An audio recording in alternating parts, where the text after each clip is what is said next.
Aspetta, che non si vede tanto bene però, eh. Allora, maglietta di Radio Libertà ufficiale, ma soprattutto i pantaloni. Ah, aspetta, per farti vedere i pantaloni, mi apri anche questo microfono?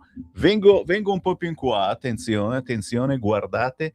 Pantaloni, grazie Francesco. Pantaloni rigorosamente verdi, perché qui ci sono le scelte anche politiche, ma di look. No, mia moglie non mi ha visto uscire questa mattina.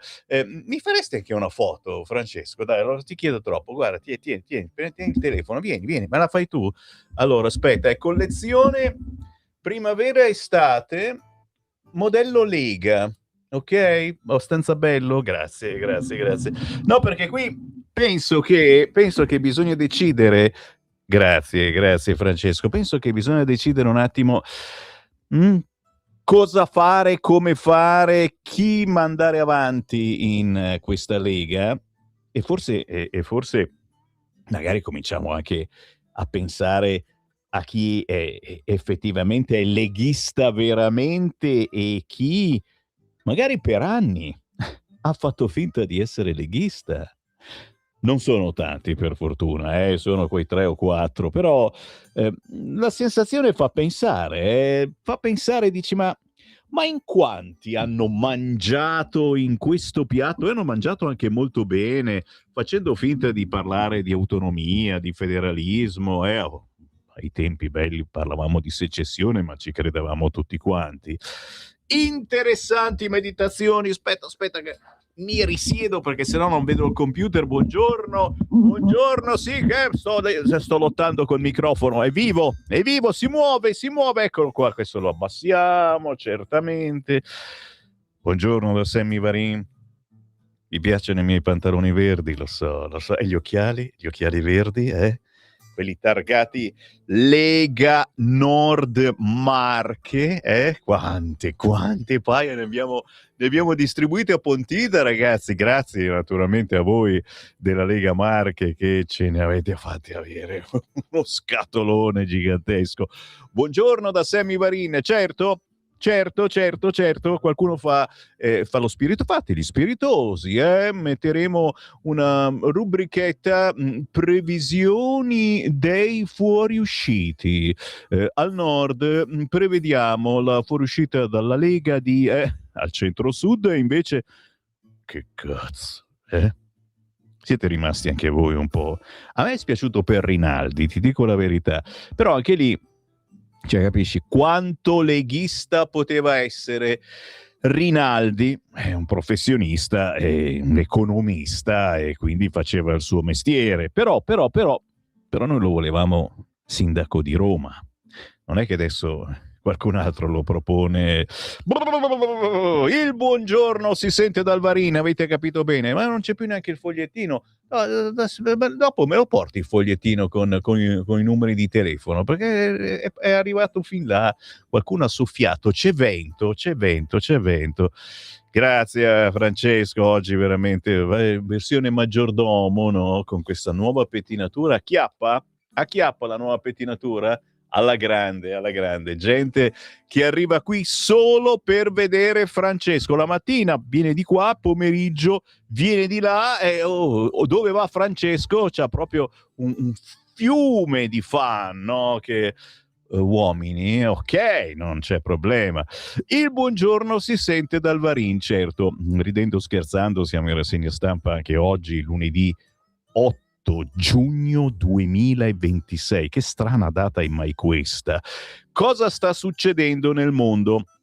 Allora, vi dico subito che nella notte è stata rotta la tregua di aprile in Iran, ci sono stati raid incrociati tra Teheran e Israele, Netanyahu che fa il cazzo che gli pare, nella notte colpiti obiettivi militari, Trump gli aveva chiesto uno stop, quindi Netanyahu ancora una volta si rivela per quello che è. Che cos'è? Non lo so, dipende dal vostro pensiero. Questa è l'apertura delle Corriere, mentre Repubblica, nuovo allarme a Tel Aviv per i missili dall'Iran, l'IDF attacca Teheran, colpiti obiettivi militari, pronti a continuare se minacciati.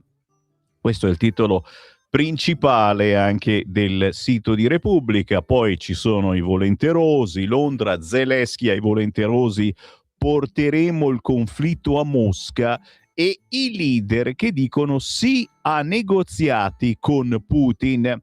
Però avete capito, nel weekend Putin ha detto no ai negoziati. Anche qui ci abbiamo creduto venerdì, ci credevamo, adesso non ci si crede più.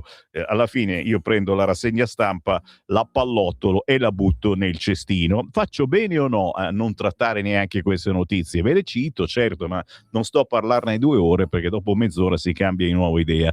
L'attacco a Chernobyl e a Zaporizhzhia, il fronte ora si sposta dentro le centrali nucleari. Queste sono veramente le cazzate che Putin non dovrebbe fare. Certo, sono d'accordo con voi, sarebbe ora di comprare il gas, lo fanno tutti, in Europa siamo i soliti scemi che non prendono il gas, però se si bombardano le centrali nucleari sei veramente imbecille. Il buongiorno si sente dal Varin. Iniziamo con dolcezza e romanticismo la nostra rassegna stampa, parlando dei temi che sono a noi più cari. E per fare questo io inizio dal quotidiano Libero, perché alla fine Libero ha sempre i piedi per terra e cerca di stare sugli argomenti che purtroppo sono quelli che viviamo tutti i giorni. Ed eccolo qua sul Libero, sì, se riesco a entrarci chiaramente, perché abbiamo il nostro computer di bordo comunista che insiste, e io insisto con voi naturalmente. Aiutate Radio Libertà, aiutate Sammy Varin ad avere un nuovo computer di bordo meno sinistrorso. Conto corrente postale 37671294. Anche voi che siete in vacanza, cosa credete che gli uffici postali al mare non ci siano? Conto corrente postale 37671294, intestato a Radio Libertà, contributo volontario, bastano 5 euro per aiutarci, anche attraverso internet. Sapete, sul sito radiolibertà.net, cliccando in alto a destra, dona ora, si può fare una donazione di qualunque entità con la vostra carta di credito. La nostra radio campa anche grazie a voi. Grazie. Vi dicevo sul Libero, città ricche sotto assedio. Libero titola questa mattina il mal di Maranza. E in questo weekend, ragazzi, notizie pazzesche ancora una volta hanno infestato la nostra quotidianità e io sono sinceramente preoccupato di tutto questo. Allora, la notizia di Milano. A Milano in 8 tentano di stuprare una modella in pieno giorno. A Como fanno accoltellate nel salotto chic, gravissimo un ragazzo.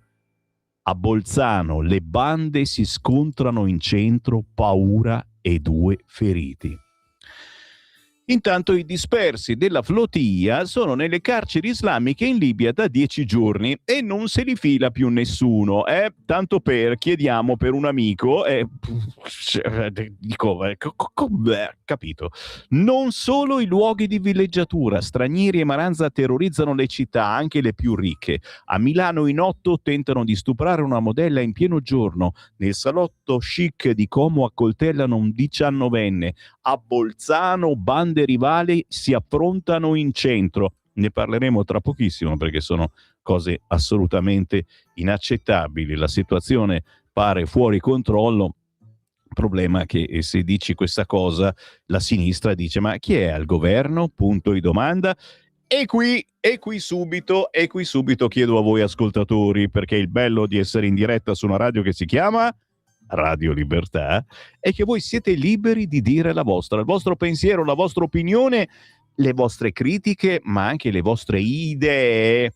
Inviate un messaggio WhatsApp al 340 6709 659, lo ripeto per quelli addormentati, 340 6709 659 in tempo reale, mi arriva qui sul computer e io ogni mezz'ora leggo i vostri messaggi. Sempre in prima pagina sul Libero, il 15 luglio decideranno se starò in cella fino a 90 anni. Gioielliere e la Cassazione sui ladri uccisi. In primissimo piano lo conosciamo, Mario Ruggero, 72 anni, il gioielliere di Grinzane Cavour, paesino in provincia di Cuneo, che il 28 aprile 2021 sparò ai rapinatori, uccidendone 2 e ferendone un terzo. Sempre in prima pagina sul quotidiano Libero, solo domande concordate, rivolta ligure contro la Salis. È interessante sta cosa, giornalisti furiosi e nel PD che sta succedendo? Ne parliamo tra poco, ma parliamo anche della Minetti. Eh sì, avete sentito nel weekend, la testimone ha ritrattato tutto davanti a un notaio. Il fatto ancora no, prosegue il fatto a dire la sua versione. Travaglio, abbiamo gli audio, però lei si è rimangiata tutto. In poche parole è la testimone che diceva che la Minetti aveva fatto cose o non aveva fatto cose, adesso ha cambiato idea. Nei lanci in prima pagina su Libero c'è anche la vicenda del senatore di Forza Italia che ha stuprato, lui nega tutto, ma c'è Repubblica che questa notizia la sta pompando di brutto e quindi in qualche modo la dovremo esaminare perché ne parlano come eco tutti i quotidiani. Vi dico subito, ma poi passiamo certamente al Libero, vi dico subito che a proposito di Lega, si parla di Lega all'interno del Corriere della Sera. Si scrive: Lega in subbuglio, Salvini al bivio, accettare o no il modello di Zaia. Cosa sta succedendo all'interno della Lega? Avete sentito in queste settimane defezioni, molti deputati, senatori e non soltanto sono passati dal traditore, bravissimo ragazzo Vannacci che non ci ha tradito assolutamente, come no, ci ha tradito sì, semplicemente il mio parere personale è che non erano poi così tanto leghisti, non gliene foteva così tanto dei territori, dell'autonomia, del federalismo. La mia sensazione è che il partito di Vannacci, ripeto, con tanta stima perché gli vogliamo bene, come vogliamo bene a chi ha deciso di andarsene dalla Lega o chi si fa le leghe, ancora oggi si fanno le leghe 2 o 3 diverse, no? Così litigano tra di loro anche tra ex leghisti, sembra pazzesco. La mia opinione è che stanno inventando un covo di fascistoni all'interno del partito di Vannacci, ma è una mia personale idea, spero di sbagliarmi, dove non si parla zero di autonomia, di federalismo, di territorio, di nord, di centro, di sud, ma si parla soltanto di sovranismo, italianazione, di decima mas, di quelle robe a cui sinceramente penso che gli italiani non siano così affezionati. Bisogna parlare di cosa si mangia a mezzogiorno e dei motivi per cui non riusciamo a mangiare a mezzogiorno. Fatto sta, Lega in subbuglio, Salvini al bivio, accettare o no il modello di Zaia. Per fare il vice, l'ex governatore chiede un partito più nordista. Il leader convoca un vertice mercoledì. Questo è il titolo principale a pagina 12 del quotidiano Il Corriere. Ieri il segretario ha scritto: non perderemo tempo a parlare di chi ha tradito il partito. Ed è vero, sinceramente non è neanche il caso di star lì a perdere tempo. Intanto poi se ne va anche Davide Bergamini, 53 anni, eletto con la Lega, poi passato a Forza Italia e ora con il FNV del generale Vannacci. Uno dei tanti che ha le idee molto chiare dal punto di vista politico. Chiaramente voi che magari lo avete votato, uno dice ma cioè, che cavolo abbiamo votato? Ma va bene così. È un caso Bergamini perché aveva dichiarato tempo fa che il Carroccio era troppo a destra. 6 mesi dopo è andato con Vannacci. Ve lo leggo. A gennaio scorso lasciò la Lega dicendo si è spostata troppo a destra. Io rispetto tutti, ma non posso farmi trascinare nelle idee del generale Vannacci. Signori, così Davide Bergamini. Il 20 gennaio passò a Forza Italia, ma ecco che dopo neppure 5 mesi il deputato Davide Bergamini, lo abbiamo sentito molte volte su queste frequenze, lo abbiamo intervistato, era della Lega, o almeno così diceva di essere, 53 anni, anche sindaco di Vigarano Mainarda in provincia di Ferrara, 2 giorni fa, insieme al collega Attilio Pierro, stesso percorso, ha cambiato di nuovo casacca e ha aderito a Futuro Nazionale, cioè proprio il movimento del generale Roberto Vannacci. Cioè, ragazzi, questo diceva il Carroccio troppo a destra. Insomma, un capolavoro di coerenza, anzi un vero e proprio doppio salto della quaglia, ma lui non vede la contraddizione, mai parlato male di Vannacci, e poi in Forza Italia ha trovato sempre il massimo della libertà, e quando è andato a spiegare la sua scelta al capogruppo Enrico Costa e al portavoce nazionale Raffaele Nevi, con Antonio Tajani non ha parlato, giura che loro hanno capito e resteranno in buoni rapporti, nonostante Marina Berlusconi da Arcore abbia già dichiarato che non c'è nessun rammarico per l'addio suo e del collega Pierro, bollati come errori del passato. E ora Bergamini è super ottimista. FNV è un'onda che sta crescendo. L'anno prossimo alle politiche possiamo sfiorare la doppia cifra. Vannacci rappresenta una scossa positiva per tutto il centrodestra che si è troppo ammorbidito su certi temi, dalla sicurezza all'immigrazione. Ma non diceva il contrario? Bergamini a Vigarano Mainarda ha già raddoppiato i turni della polizia locale. Per me le persone sono tutte uguali, con gli immigrati regolari ci vado a cena insieme, ma la cittadinanza a chi non conosce manco l'italiano io non la darei mai. Un funambolo, scrive oggi Fabrizio Caccia sul quotidiano Il Corriere, che vi dicevo dedica un paginone, la pagina 12, alla Lega in subbuglio con Salvini al bivio, accettare o no il modello di Luca Zaia. E questa è già la domandona che vi faccio alle 7.48, o se mi seguite nella replica dalle 20 alle 21, 340 6709 659. Zaia tra i generali ufficiali della Lega. Cosa vorreste che potesse fare Luca Zaia nella Lega per rimodernare, rinforzare, riaggiornare, se volete rifondare la Lega?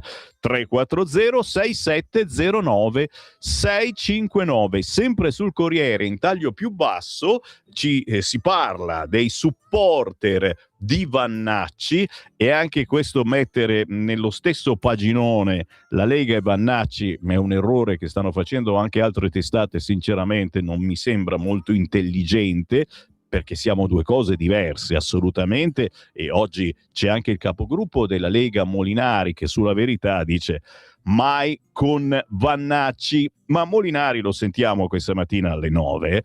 Dicevo, taglio basso, dal parentado da espellere agli scarafaggi rossi, Vannacciani, il bestiario social. E quindi si parla di tutti i seguaci di Vannacci, dei post che fa Vannacci sui social, ma soprattutto di quelli che gli fanno gli altri, perché lui se ne occupa personalmente dei suoi, dopo che ha schiacciato qualche cacchetta in passato dandogli in mano i social a qualcun altro, ma sono soprattutto i suoi fans che fanno dei post dicendo le stesse cose che dice Vannacci, che poi tra parentesi sono le stesse cose che da sempre, da almeno 20 anni dice la Lega, ma lui è arrivato solo adesso. I dati citati dal Corriere parlano di 37.500 seguaci su X e 150.000 su TikTok. Il profilo ufficiale del generale Roberto Vannacci, parlamentare UE, fondatore di Futuro Nazionale dopo l'addio alla Lega, su Instagram conta 790.000 follower, 37.500 sono quelli su X, mentre la sua pagina Facebook ha un seguito di più di 300.000 utenti e 150.000 sono i sostenitori su TikTok. Ripeto, tutto questo per dire le stesse cose che dice la Lega, ma per dirle da fuori. Ricordate, Fratelli d'Italia ha fatto più o meno la stessa cosa, diceva le stesse cose della Lega, ma era fuori dal governo in cui noi purtroppo a quei tempi eravamo. Torniamo sul quotidiano Il Corriere per parlarvi delle scelte davanti alle quali si trova Matteo Salvini, e ci troviamo un po' tutti noi che della Lega siamo, ma anche di voi che non siete della Lega, ma avete gli stessi pensieri della Lega, e vi troverete davanti a un bivio tra un po' di mesi. E chi votare chi effettivamente ha padronanza della politica, ha esperienza di politica, ha caratura politica come i rappresentanti della Lega, o votare personaggi invece che arrivano dal nulla e che si ritrovano in un partito, ripeto, senza nessuna offesa, di fascistoni, tra virgolette, cioè vuol dire di gente di destra, ma estrema destra, che inneggiano a cose che ormai non esistono più, con simboli che sinceramente non hanno alcun senso oggi. E sarà un po' questo il vostro difficile bivio quando sarà ora di votare. E sapete, ancora oggi ci sono i ballottaggi per le elezioni comunali, si vota fino alle 15, noi facciamo il tifo per Lecco e per Legnano, la città dello spadone, ma finite queste elezioni e si avvicinano inesorabilmente le elezioni per il nuovo Parlamento. Stiamo a vedere. Intanto, prima pagina del quotidiano La Verità, la Minetti fa il festino alla sinistra, l'antiberlusconismo boomerang, titola La Verità. Cade un'altra tegola sulla campagna di Travaglio. Sì, il direttore del Fatto Quotidiano contro l'ex consigliera lombarda graziata dal Colle. L'avete sentito nel weekend, la super testimone dal notaio dice di non sapere nulla delle cene eleganti a Rence. La maxi causa di Cipriani al Fatto, avviata negli Stati Uniti, si fa pesante. Telenovela che non so quanto vi possa appassionare, ma giustamente oggi ne parlano tutti i quotidiani e non posso che citarvela. Kimi sbanca Monte Carlo, in un colpo solo porta l'Italia al top in Formula 1 e umilia la Ferrari di Elkann, niente di nuovo. Centropagina, siamo sempre sulla Verità. Salis, un po' sceriffa, ma compensa con l'asilo LGBT. Cosa sta succedendo? Allora, a parte le domande preparate per i giornalisti, che è sempre una roba un po' strana, quando, ma capita anche da noi, a volte ci preparano le domande, va bene, molto gentili, ma anche no, se possiamo ne aggiungiamo altre. Il sindaco di Genova, la Salis, quella appunto di Genova, sapete che ce ne sono due che vengono citate spesso dai quotidiani. Il sindaco di Genova ha lanciato operazioni anti-Maranza, schierando i vigili urbani, incalzando il governo, chiedendo la remigrazione dei clandestini.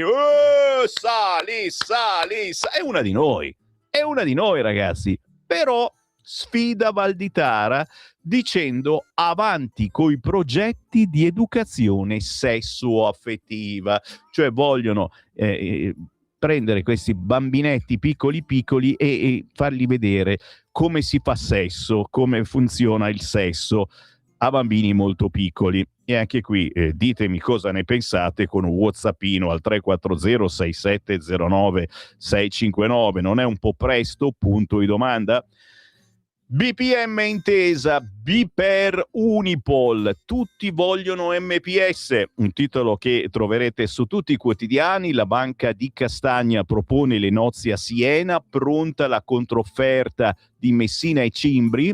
All'ora di pranzo un comunicato di Banco BPM propone un'aggregazione a MPS. L'obiettivo è creare il secondo gruppo italiano per attività gestite. Passano pochi minuti e il Financial Times rivela una controfferta d'intesa insieme a Unipol e BPER, nella quale l'Istituto di Messina punta alla quota Generali. Se siete interessati, oggi ne parlano tutti, ma proprio tutti. Mollo anche La Verità, ma ci ritorno tra pochissimo, perché nelle interviste del lunedì abbiamo anche il capogruppo della Lega, che intervisteremo proprio questa mattina alle 9, Riccardo Molinari, che dice una cosa interessante: con Vannacci non è possibile nessuna intesa. E sai che mi viene il dubbio che quasi quasi lo leggiamo subito. Cosa ne dici? 7:56, non faremo mai in tempo, però almeno cominciamo, no? Perché è interessante poi vedere questa passare poi sul Corriere, che ti spiega cosa ha in mente di fare la Lega, anche se non lo spiega molto bene, non si capisce assolutamente niente, e poi fare un girettino anche, perché no, su Libero e La Stampa. Allora, andiamo sulla Verità, pagina 7. Riccardo Molinari: con Vannacci un'intesa è impossibile. E comunque ce lo ritroviamo in Parlamento, non Vannacci ma i suoi seguaci, secondo me li ritroveremo lì l'anno prossimo. Il capogruppo leghista alla Camera: siamo incompatibili con uno che inneggia alla 10ª MAS, dobbiamo rappresentare il Nord. L'Unione Europea parla solo di armi e ci condanna alla dipendenza energetica da altri paesi. Federico Novella: l'Europa parla solo di armi e intanto ci condanna alla dipendenza industriale dagli altri paesi. Solo il nucleare può garantire la sicurezza energetica del paese e la sopravvivenza delle famiglie italiane.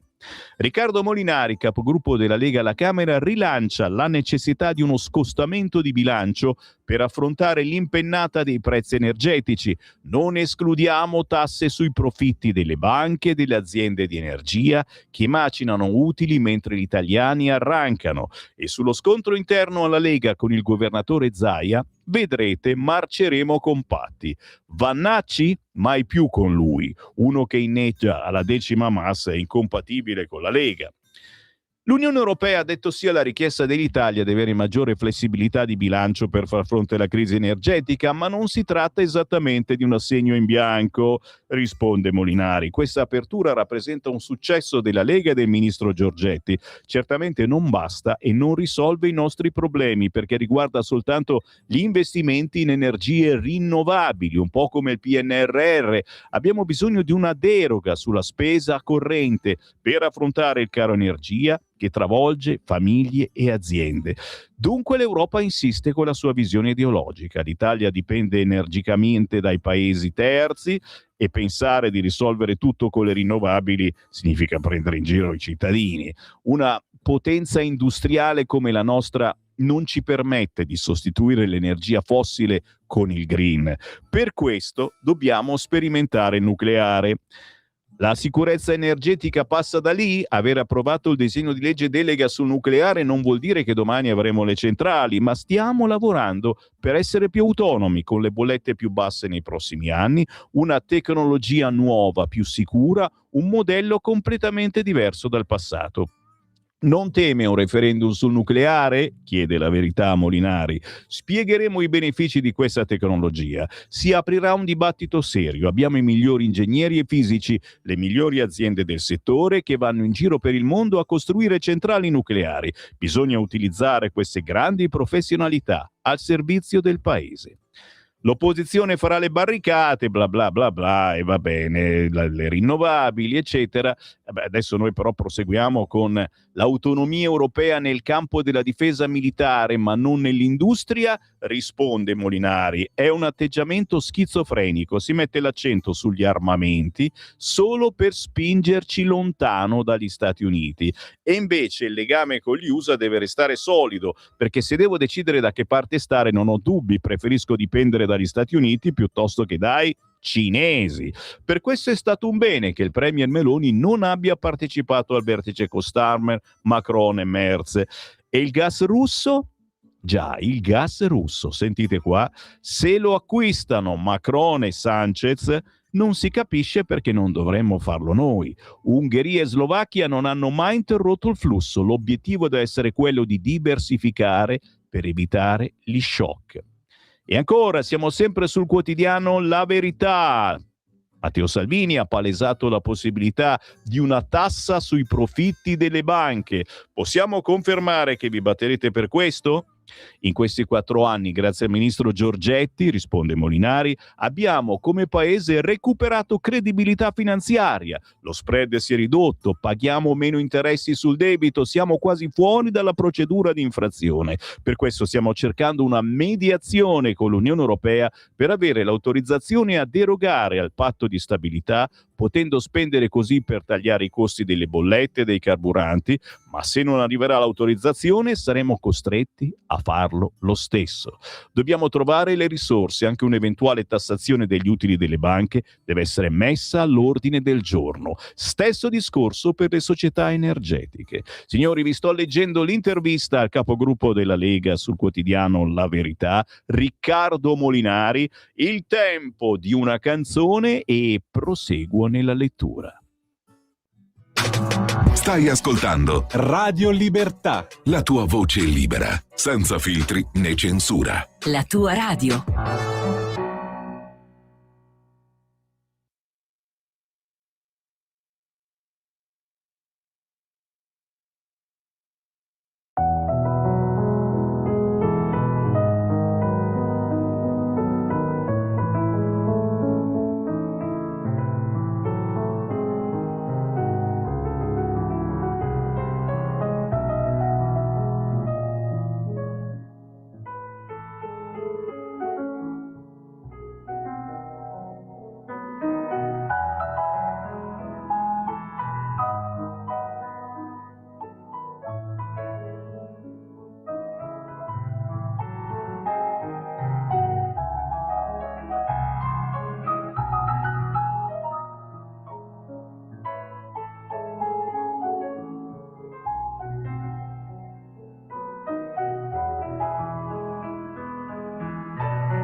belle meditazioni, eh?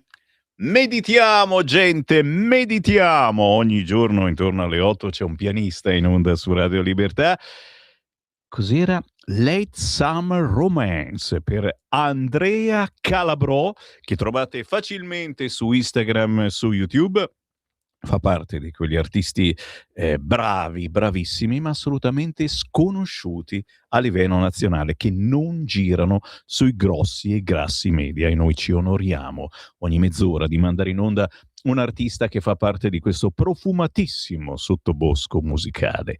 Il buongiorno si sente dal Varin, 5 minuti dopo le 8, ma anche buonasera a chi ci segue in replica subito dopo le 20:30.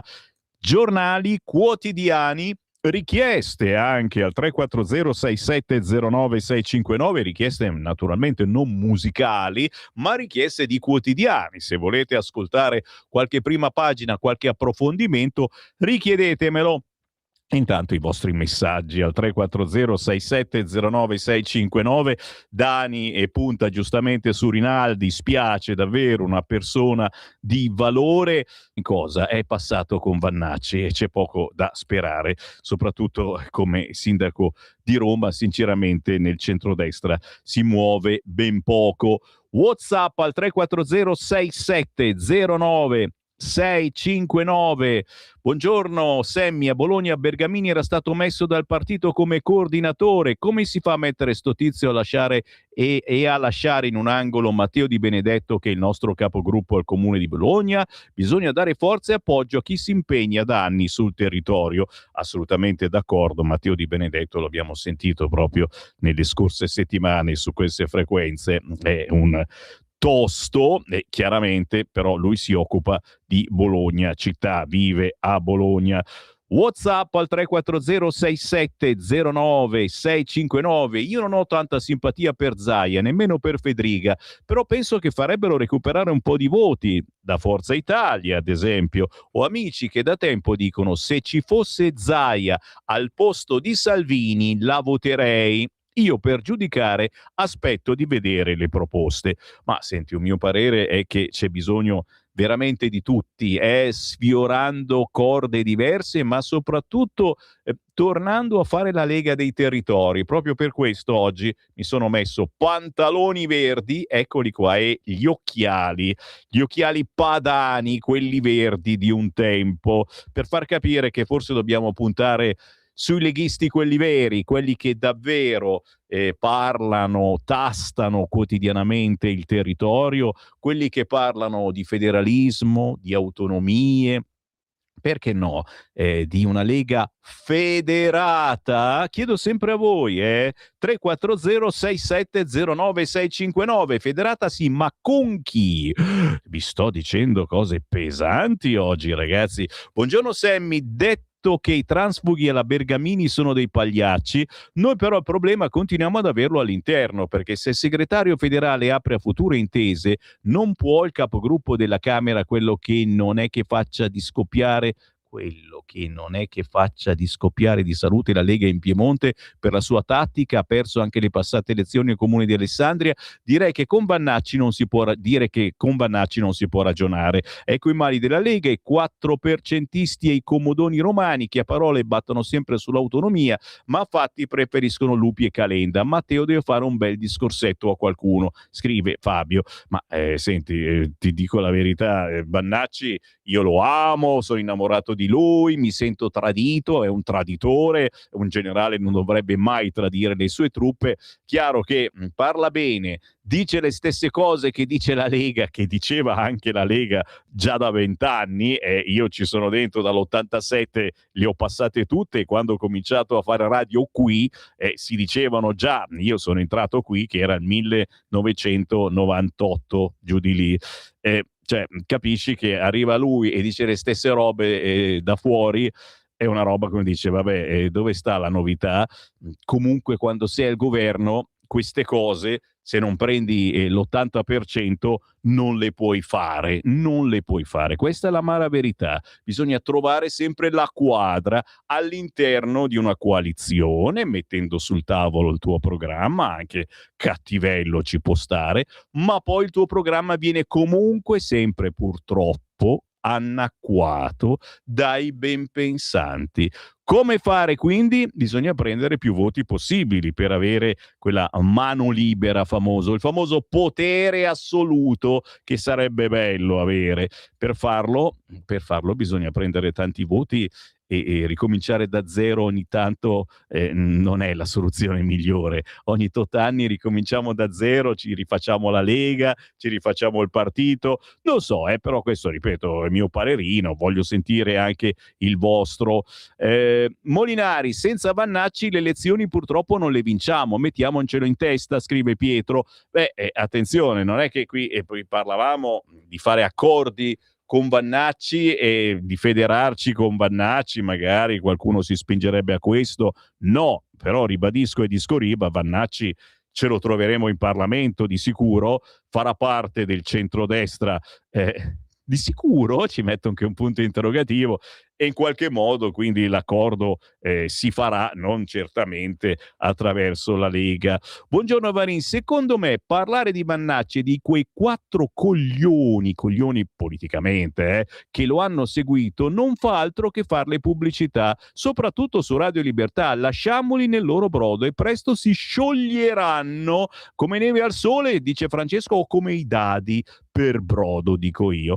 Hai ragionissimo, Francesco, hai assolutamente ragionissimo. Chiaro che a 2 giorni dall'incontro di mercoledì, dove la Lega dovrà decidere del suo futuro, e oggi i giornali ti mettono un po' sul chi va là, ecco. Ma siamo sicuri che la Lega non possa fare niente altrimenti cade il governo? Se cade, lo fa anche per gli altri partiti. Oggi la sicurezza è un tema importante e il governo non fa un tubo. Piantedosi forse un amico, ma anche un incapace, scrive Roberto. Se la Lega non si allea con Vannacci per problemi ideologici, la Lega è finita. Questi sono i vostri pareri, ragazzi, e noi siamo qua certamente per riprenderli. Ribadisco, secondo me la Lega si alleerà con il partito di Vannacci, non solo la Lega, anche Forza Italia, Fratelli d'Italia, perché comunque il famoso campo largo c'è nel centro-sinistra, non c'è, ma ci deve essere a questo punto anche nel centro-destra, altrimenti al governo non ci torniamo più. Ma torniamo all'intervista con Riccardo Molinari, siamo sul quotidiano La Verità e a un certo punto La Verità parla del via libera al decreto legge per l'attuazione del patto europeo su migrazione e asilo. Adesso si attendono le norme sul famoso blocco navale. Interessante. Risponde Molinari. Intanto ricordiamo che grazie al mix di leggi che abbiamo messo in campo nel tempo abbiamo ridotto del 60% gli sbarchi dei clandestini. Gli accordi con i paesi di partenza, in particolare la Tunisia e la Libia, hanno drasticamente ridotto i flussi da quei paesi, anche se sono stati duramente contrastati dalla sinistra, ma alla fine funzionano. E all'interno dei confini abbiamo affrontato il problema Maranza, dando più poteri a polizia e magistratura. A Milano, secondo la questura, sono cresciuti del 40% gli arresti di minorenni. Una bellissima notizia, ma anche bruttissima, perché vuol dire che praticamente adesso sono i minorenni a tenere a bada certe zone di Milano. Continueremo su questa linea. E ancora, l'omicidio di Harry Novak ha fatto esplodere scontri in Inghilterra. Qual è il messaggio secondo lei? Ci vedo il solito doppiopesismo, risponde Molinari, il razzismo al contrario. Una tendenza che si vede anche in Italia. Ogni volta che un reato è commesso da uno straniero parte il giustificazionismo e chi non è d'accordo è tacciato di razzismo. Non si vuole guardare in faccia la realtà. Basta guardare la popolazione carceraria del nostro paese, per metà composta da stranieri. È evidente che esiste un problema di mancata integrazione e di devianza in alcune comunità. Veniamo a noi. La Lega diventerà un partito sul modello bavarese, come chiede Luca Zaia, chiede oggi La Verità a Riccardo Molinari. Questo non posso saperlo, una decisione che dovrà prendere il segretario. Immagino che avremo modo di parlarne, magari non sui giornali, ma nelle sedi di partito. Troppe chiacchiere a mezzo stampa sulle dinamiche interne non fanno bene al movimento. E c'ha ragione, ed è quello che sta facendo il Corriere proprio quest'oggi, poi ve lo leggo. Una ventata di federalismo interno può essere salutare per la Lega? Risponde Molinari. La Lega è nata per rappresentare le esigenze del Nord, è nata al Nord e deve continuare a valorizzare quello che è uno dei suoi asset più forti, il radicamento territoriale, la difesa degli assalti dagli assalti dello Stato centrale. È quello che ci differenzia da tutti gli altri partiti, essere il sindacato del territorio, il partito degli amministratori, il partito dei ceti produttivi e dei lavoratori. È quello il nostro punto di forza, al di là delle alchimie organizzative del partito. Guarda che questo è importante, è proprio la differenza rispetto alla Lega e il partito di Vannacci, ok? La difesa dagli assalti dello Stato centrale. Mentre Vannacci l'autonomia non sa neanche cosa sia. Per lui c'è soltanto Roma, Roma, Roma, centralismo. Significa portarci indietro di 20 anni dopo tutte le fatiche che abbiamo fatto per avere uno straccio di autonomia che ormai arriva. Vannacci ci riporta indietro parlando di decima mas e con tutti i simboli fascisti, eccetera, che alcuni dei suoi mi sembra che già abbiano cominciato a mettere sui social. Il summit leghista di Treviso. Tra qualche settimana sarà una resa dei conti con l'ex governatore del Veneto, oppure immagina già un compromesso? Risponde Molinari. Non esiste alcuna resa dei conti da fare con Zaia. Luca è uno degli uomini di punta della Lega e va valorizzato, non contrastato. Il merito dello straordinario risultato in Veneto di pochi mesi fa è soprattutto suo. Per il resto, credo che i dirigenti della Lega debbono avere tutti quanti ben presente una cosa: in questo partito si è sempre discusso sulla linea politica nelle sedi opportune, salvo poi marciare sempre compatti. Se questo vale nei momenti in cui le cose vanno bene, deve valere soprattutto nei momenti di difficoltà, partendo da un vantaggio in vista delle prossime politiche: la classe dirigente di questo partito. I dirigenti, gli amministratori sono i migliori in assoluto. È la famosa caratura, quella differenza di caratura che ci distingue da tutti gli altri partiti, soprattutto dagli amici, dai fratelli di Fratelli d'Italia, a cui vogliamo benissimo, ma insomma ne hanno da camminare. Come farete a disinnescare l'ascesa di Vannacci, quotato intorno al 4%? La Lega non ha bisogno di ragionamenti su come arginare Vannacci, anzi la sua uscita dalle nostre file ha fatto chiarezza sulla linea politica del partito. Su di lui ho sempre avuto un'opinione chiara, mentre altri gli stendevano i tappeti rossi. È vero, Molinari è sempre stato molto diffidente su Vannacci. Vannacci porta un messaggio antitetico ai valori storici della Lega. Quindi chi in questi giorni sta lasciando la Lega per inseguire Vannacci, e non sono così tanti, evidentemente si trovava nel posto sbagliato fin dal principio. Insomma, per noi è l'occasione per ricordare chi siamo: non un partito di estrema destra nazionalista, ma un partito federalista, autonomista, presente nei territori, che mantiene alta l'attenzione soprattutto al nord del paese. È questo pezzettino da incorniciare, ragazzi. Dunque possiamo dire mai con Vannacci, oppure in qualche modo bisognerà tenere i rapporti con lui e cercare di inglobare anche quel mondo? Nessun nemico a destra.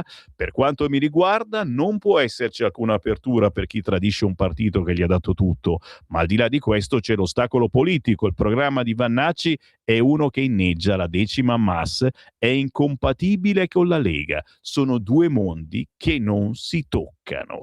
Così l'intervista di quest'oggi al capogruppo della Lega Riccardo Molinari, quest'oggi sul quotidiano La Verità. Si prosegue con le notizie, quelle che ci interessano. Vi dicevo, il quotidiano Libero, oggi il titolo principale è Il mal di Maranza, e si ritorna sulle terribili cose che sono successe soltanto in questo weekend, ragazzi. Io non posso stare a casa un paio di giorni nel weekend, che succede di tutto di più. Guardate la pagina 2 di Libero. e la chiamano integrazione, una convivenza sempre più complicata, le località ricche sotto assedio, risse, droga, abusi sessuali, l'Italia al mal di Maranza. Dalle spiagge fino alle città non c'è più luogo al sicuro. Ragazzi, è terribile la foto di Anna Aksamit, 30 anni, modella polacca inseguita e circondata da un gruppo di Maranza in zona Porta Romana a Milano. Guardate che bella ragazza, guardate come l'hanno conciata. A Mediaset il volto tumefatto per i colpi ricevuti e la sua testimonianza. Allora, in 8 tentano di stuprare una modella in pieno giorno. Nel salotto chic di Como fanno a coltellate, gravissimo un 19enne. A Bolzano gruppi rivali combattono in centro. Nell'ultimo decennio più 75% di denunce di minori stranieri e sapete bene che molta gente non denuncia. L'allarme legato al fenomeno dei Maranza ha ormai spezzato i confini, quelli delle località, visto che l'ultimo allarme lanciato anche da Libero riguardava gli episodi di violenza di cui si sono macchiati di recente, dalle spiagge di Jesolo ai laghi del nord Italia, e quelli della stagionalità. Se infatti fino a poco tempo fa l'opinione pubblica associava questi fenomeni ai disordini estivi nei luoghi di villeggiatura, la cronaca recente dimostra che il problema è strutturale e morde il cuore delle città italiane tutto l'anno. Città anche molto diverse tra loro per dimensione e rilevanza, città non certo appartenenti a zone disagiate del paese, anzi il contrario, da metropoli iperconnesse e polarizzate come Milano alla ricca e tranquilla Como, metà fissa di VIP e nuovo polo calcistico, fino all'efficiente Bolzano, dove però la casa circondariale lamenta il 68,9% di detenuti stranieri, numero più alto d'Italia, la media nazionale è 31,8%. Realtà con le loro grandi differenze eppure ormai unite, un tessuto sociale incrinato, spazi pubblici e vulnerabili e feriti, stazioni, piazze storiche, centri commerciali trasformati in ring da bande di giovanissimi che cercano il predominio anche identitario. L'integrazione? No, grazie. I report del Servizio Analisi Criminale del Ministero dell'Interno del Centro di Ricerca Transcrime spiegano che nell'ultimo decennio le denunce complessive a carico di minori italiani sono diminuite del 16%, quelle relative a minori stranieri sono decollate, più 75%, quindi diminuite le denunce a carico dei minori italiani, decollate più 75% le denunce relative a minori stranieri. Nelle fasce d'età più calde, 14-17 anni, la quota di stranieri denunciati o arrestati ha ormai superato la soglia del 51-52% sul totale nazionale, con picchi ancora più stridenti se si isolano le grandi aree urbane del nord. In questo quadro, la componente delle cosiddette seconde generazioni o dei minori stranieri non accompagnati gioca un ruolo pesante nei reati predatori di strada. Nell'ultimo biennio le rapine e le lesioni dolose commesse da gruppi di giovani sono quasi raddoppiate rispetto al passato, superando i reati legati a furti e spaccio, una subcultura che ormai sfugge anche alle logiche criminali tradizionali. E questa è la pagina 2 di Libero. Oltre alla terribile foto della modella picchiata, violentata, cosa non le hanno fatto, le altre notizie da Como, 19enne ferito in mezzo alla movita, litigio e coltellate, è in rianimazione, rissa, colpi di selle tra stranieri espulse, la gente si rifugia nei negozi, qui siamo invece a Bolzano. Insomma, robe che qualche anno fa uno diceva ma cosa stai dicendo, ma non esiste proprio. A pagina 3 di Libero si intervista Mario Roggero, lo ricordiamo bene, il gioielliere al centro di una vicenda che ha fatto molto discutere. Il 15 luglio decideranno se starà in cella fino a 90 anni. Il gioielliere di Grinzane e Cavour uccise 2 rapinatori. Ho agito solo per salvare la mia famiglia. Credo nella giustizia, ma qualcosa non quadra. I parenti dei banditi adesso mi chiedono 3 milioni. Avete capito? I parenti dei banditi uccisi vogliono 3 milioni di euro dal gioielliere. Se la Cassazione confermerà la condanna, il 15 luglio entro in carcere. Il malvivente ferito vuole 243.000 euro per il disturbo post-traumatico da stress dopo il furto. Signori, se questa cosa non vi fa prendere in mano il cellulare e commentare con un WhatsApp al 340 6709 659, io me ne torno a dormire. Vedete un po' voi. 340 6709 659. Sempre sul quotidiano Libero, il dibattito tra alleati notiziona. Qual è la notiziona? Si parla di Milano, si parla non solo di Milano, ma si parla di primarie. Già, primarie nei comuni per il centrodestra non sono più un tabù, perché finora erano un tabù. La proposta lanciata da Salvini per Milano ha riacceso la discussione interna. Forza Italia è d'accordo, Fratelli d'Italia no. La Lega prepara il gazebo in città per il 20 e 21 giugno. La parola, scrive Fabio Rubini, la parola che ha scosso dal torpore il centrodestra milanese l'ha pronunciata venerdì mattina Matteo Salvini: primarie. Per il momento una consultazione non di coalizione ma ristretta alla Lega, che nel fine settimana segnate giù del 20 e 21 giugno organizzerà una gazebata per sondare i milanesi sul nuovo sindaco di Milano. Il Carroccio fa sul serio, sono già pronte le grafiche e i manifesti per pubblicizzare le 2 giorni, le urne di cartone sono quasi pronte, le tipografie stanno predisponendo la stampa delle schede su cui i cittadini potranno scrivere il nome del candidato sindaco preferito a Milano. Resta solo da affinare la mappa dei punti strategici su cui piazzare il gazebo. Al di là delle questioni organizzative, è chiaro che il contropiede di Salvini ha un preciso segnale politico. Il suo ragionamento è semplice: visto che nel campo del centrodestra non ci sono nomi altisonanti in grado di spostare il consenso solo con il cognome per costruire una candidatura solida e vincente, serve tempo per far conoscere il candidato, per farlo girare quartiere per quartiere, strada per strada, associazione per associazione, un po' come fece l'underdog Giuliano Pisapia nel 2011. In questi mesi però gli annunci roboanti, presto daremo il nome del prescelto, non sono seguiti a fatti concreti. Ecco che allora serviva una scossa, e questa è la funzione delle primarie in salsa leghista: scuotere il centrodestra e farlo uscire da quella logica di veti e controveti che 5 anni fa costò una figuraccia epocale, logica ai giorni nostri che sembra tornare pericolosamente. Avete capito quindi? Milanesi e non solo, 20 e 21 di giugno, gazebata per sondare sul futuro sindaco di Milano.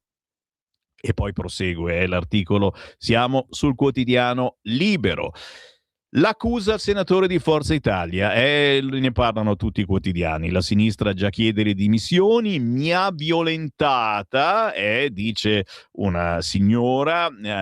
Questo senatore di Forza Italia si chiama Francesco Silvestro. L'accusa al senatore: mi ha violentata, lui nega. Repubblica rilancia la versione della donna che punta il dito contro questo Silvestro. Incontro a Palazzo Madama degenerato, la russa chiede accertamenti. Fatto sta che, lanciato da Repubblica, oggi ne parlano tutti, ma proprio tutti i quotidiani. Giro di nuovo la pagina, siamo sempre sul quotidiano Libero. Ce n'è anche per la Minetti. La testimone ritratta il Fatto Quotidiano, ancora no. Smontata l'inchiesta di Travaglio, la famosa massaggiatrice che ha fatto è andata dal notaio smentendo la versione che aveva dato al Fatto Quotidiano, che non molla la presa e minaccia di pubblicare gli audio dell'intervista. Riparte il risico bancario, si riapre la battaglia per il Monte dei Paschi, BPN propone le nozze e anticipa intesa San Paolo. Anche qui paginone. Taglio basso, notizia che potrebbe essere interessante: OPEC aumenta la produzione di petrolio, l'annuncio per il mese di luglio. Rispetto alle stime degli analisti, decide anche per il mese di luglio un aumento della produzione di greggio pari a 188.000 barili al giorno, per venire incontro alle esigenze degli stessi Paesi membri del mercato, nonché contenere i prezzi in uno scenario geopolitico dominato dalla guerra nel Golfo Persico e dalla conseguente chiusura dello Stretto di Hormuz. Quindi la nuova iniezione del mercato dell'oro nero resta per ora ancora soggetta a queste restrizioni. La decisione dei paesi produttori collegati da remoto con la sede di Vienna è la prima senza gli Emirati Arabi OPEC Plus, si dice, che hanno deciso di lasciare l'organizzazione a maggio legandosi in modo sempre più stretto con gli USA. La produzione totale dell'OPEC più riporta l'AFP, è quindi diminuita di quasi 10 milioni di barili al giorno tra febbraio e aprile, secondo i dati del gruppo stesso. Pertanto questo nuovo annuncio non significa molto finché lo stretto di Hormuz rimane chiuso.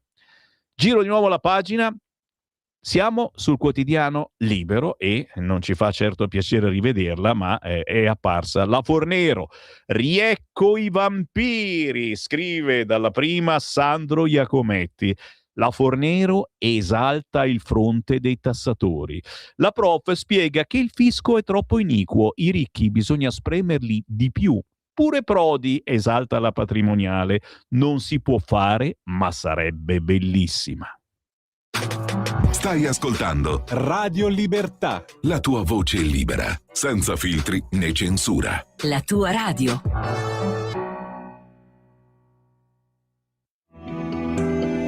il meteo.it presenta le previsioni del giorno. Pressione atmosferica tutto sommato salda in questo inizio di settimana, anche se il tempo è destinato a peggiorare sui rilievi del nord. Nella prima parte della giornata anticiclone dominante, con ampio soleggiamento da nord a sud e un clima via via più caldo. Da segnalare tuttavia un aumento delle nubi al nord-ovest, senza piogge significative. Nel pomeriggio nuvolosità via via più compatta su tutto il nord, con primi fenomeni sulle aree alpine e prealpine. Poche variazioni altrove. Per ora è tutto da ilmeteo.it, dove il fa la differenza anche nella nostra app. Una buona giornata da Federico Brescia. Avete ascoltato le previsioni del giorno. Lo amiamo perché ci offre sempre le cose più buone e naturali. Linea Alberto Acerbis. Buongiorno care amiche e buongiorno cari amici di Radio Libertà, da Alberto Acerbis. 030 68 44 08 oppure olioacerbis.com. Prenotate per il vostro fabbisogno primavera e estate il nostro olio extravergine di oliva Acerbis. Chi ci conosce già, chi lo usa ormai da anni, sa che è un prodotto molto importante, specialmente a crudo. Un olio che nasce dall'estrazione a freddo di olive italiane certificate all'origine. Imbottigliamo tutte le mattine sulle sponde del lago di Garda per portare sulla vostra tavola un qualcosa di unico, meraviglioso, straordinario che il mondo ci invidia. Prenotatelo adesso, potete prenotarlo dicendo io ascolto Radio Libertà e questa, fidatevi, una grandissima opportunità per il mese di maggio o per il mese di giugno, perché a luglio noi non garantiamo assolutamente di avere disponibilità. Il prezzo è rimasto quello. Il prezzo è rimasto 84 euro, 6 bottiglie da 1 litro di un olio meraviglioso. Se amate fare la scarpetta, se volete mangiare bene, state ascoltando un messaggio giusto al momento giusto. 030 68 40 408 oppure olioacerbis.com.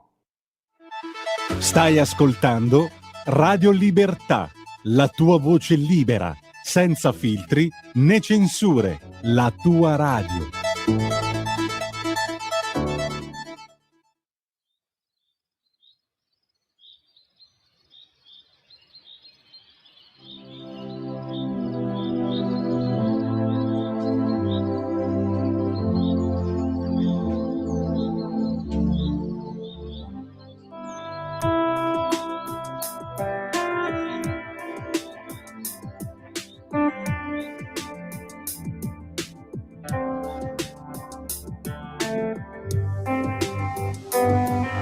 C'è un fiore nel giardino della vita che il vento non riesce a piegare, l'uragano non riesce a spezzare e la neve non riesce a gelare, la falce non riesce a tagliare, l'odio a consumare e la morte a spazzare via.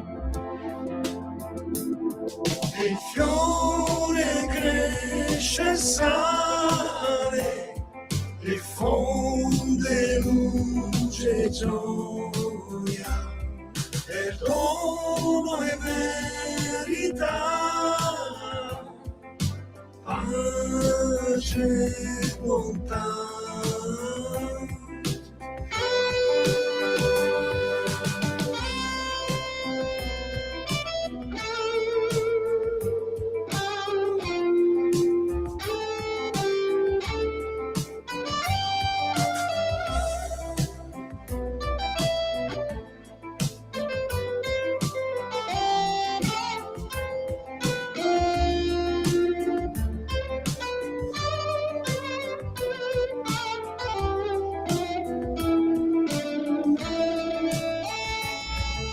C'è un fiore nel giardino della vita, così sublime che gli uccelli del cielo intonano canti di gioia.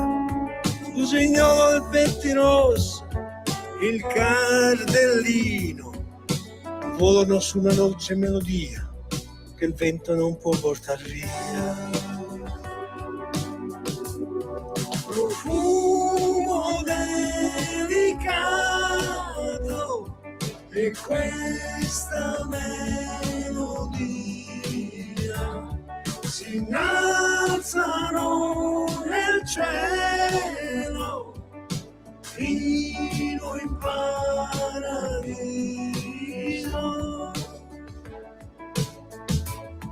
Profumo delicato e questa melodia si innalzano nel cielo fino in paradiso.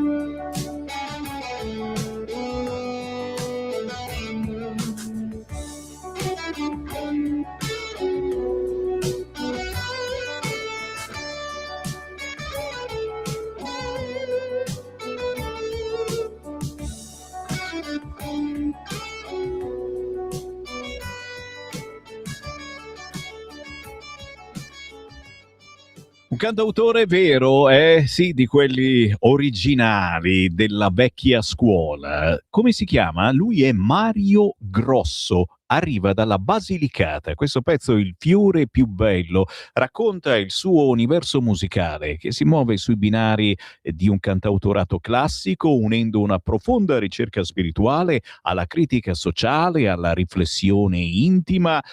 Cercatelo su YouTube, sugli store digitali. Mario Grosso, questo estratto dal suo album che stiamo scoprendo settimana dopo settimana, si intitola Il fiore più bello. E il più bello sono io, Sammy Varin, sì, radiofonicamente però, chi mi guarda in radiovisione, beh, allora mi rimetto gli occhiali verdi, l'avete voluto, mi rialzo in piedi, guardate il look, signori, collezione primavera-estate di Sammy Varin, maglietta firmata Radio Libertà, che trovate in distribuzione qui nella nostra sede, in via Bellerio a Milano, pantaloni verdi, osannati anche da Roberto Calderoli qualche tempo fa, vabbè, poi adesso il resto dove facciamo vedere le mutande verdi alla cota, l'assa sta, si scherza naturalmente per dire che la Lega, quella vera, è quella che deve trionfare in questo momento, i leghisti quelli veri, quelli che parlano davvero di territorio, quelli che, come dice il capogruppo Molinari oggi sulla Verità, Molinari lo sentiamo tra 20 minuti in diretta, quelli che difendono il territorio dagli assalti dello Stato centrale, ok? quella cosa per cui ogni roba di cui abbiamo bisogno dobbiamo alzare il telefono e fare il prefisso 06. Questo lo dicevo 20 anni fa, ma è valido ancora adesso. Cosa può capire Roma dei nostri territori? Questo e altre 1000 cose, partendo, perché no, dalla sicurezza, visto che si stanno lamentando un po' troppo di questi Maranza e forse bisogna fare qualche cosa di più. Naturalmente aspetto sempre i vostri messaggi e le vostre proteste qui diventano proposte. 340 6709 659 per dire la vostra attraverso un semplice messaggio WhatsApp, anche audio se volete, e ne stanno arrivando a decine. Clara, buongiorno Sammy, e cosa dire di Rinaldi, un altro che ha lasciato la Lega per andare dall'amato generale Vannacci. Da lui non mi sarei mai aspettato una volta gabba del genere. Ora lui dice che la Lega non lo ha ascoltato, però prima ha finito la legislatura da europarlamentare con uno stipendio da 20.000 euro al mese, poi ha capito che non era compatibile con la Lega. Ricordiamo Rinaldi, lo amiamo anche lui, un economista in gambissima, era stato indicato dalla Lega come prossimo candidato sindaco a Roma e si vede che non gli è bastato. Tutti quelli fuoriusciti hanno mangiato per anni grazie alla Lega e questi sarebbero politici che lavorano per il paese? Si domanda Clara. Ancora WhatsApp, se si rompe con Vannacci il campo largo ride, chissà perché. Ragazzi, dobbiamo disciularci, scrive Adriano da Milano. No, ma non penso che Molinari dicesse rompere con Vannacci, nel senso che siamo due cose diverse, ripeto. Vannacci parla di centralismo, parla di nazionalismo, parla di un populismo che vede Roma al centro di tutto, inneggia alla 10ª Mas e soprattutto sta raccogliendo personaggi che giocano con simboli fascisti completamente fuori dal tempo, capito? Robe per me incomprensibili, sinceramente, cioè non mi sono mai ritrovato in questa cosa. Ho sempre pensato che schiacciassero delle merdine questi personaggi come Vannacci, che ogni tanto tiravano fuori ste cose.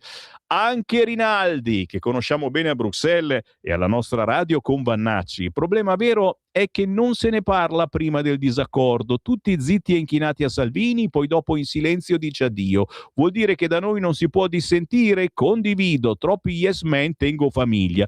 Ma Maurizio non penso proprio, penso che probabilmente non ne abbia parlato neanche con Salvini, anche perché Salvini lo aveva indicato come sindaco a Roma.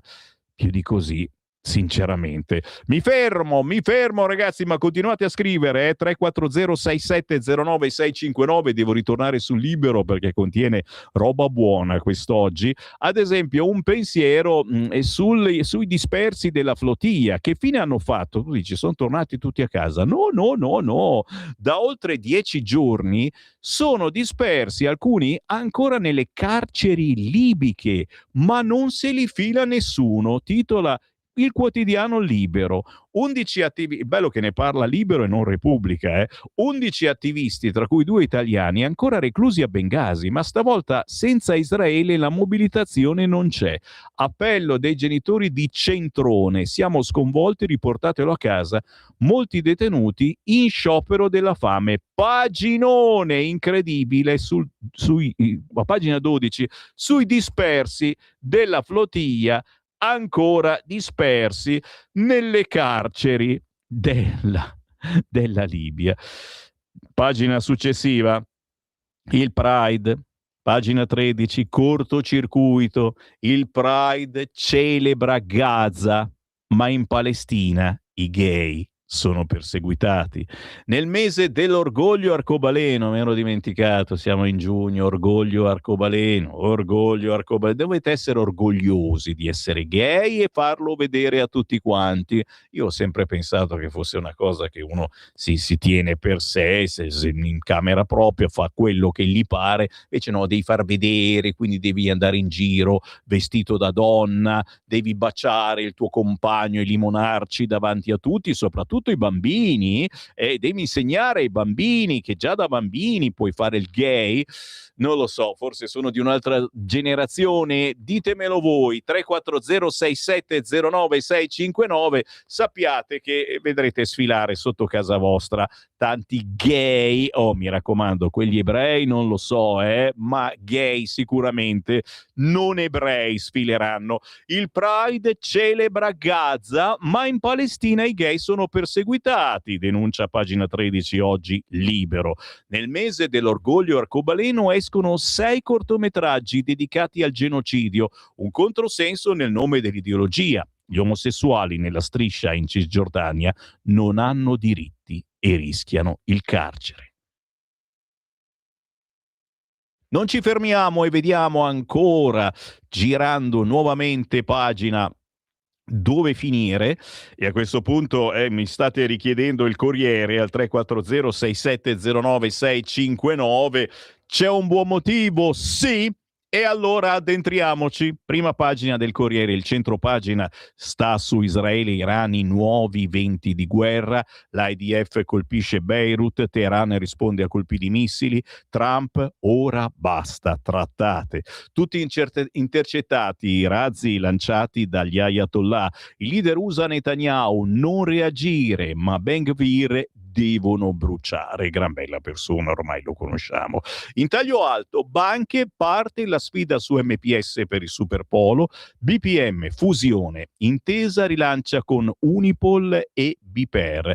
Banco BPM chiama MPS per far nascere il progetto per il Superpolo bancario italiano da 50 miliardi, ma ecco subito la contromossa di Intesa San Paolo, che nel pomeriggio di ieri ha convocato un consiglio di amministrazione con BPER rilancia una possibile offerta congiunta per MBS, e così una domenica a porte chiuse è di fatto iniziato il secondo tempo del risico bancario, risico che chiaramente ha già degli aggiornamenti per chi ci ascolta in diretta. Intesa, ecco l'offerta per MPS, vale oltre 30 miliardi, via l'acquisto del 3,01% di Generali, questo Repubblica. Anche il Corriere, MPS Intesa risponde a BPM, offerta da 31 miliardi, premio del 12,5%, a Unipol 635 filiali, attesa per la borsa.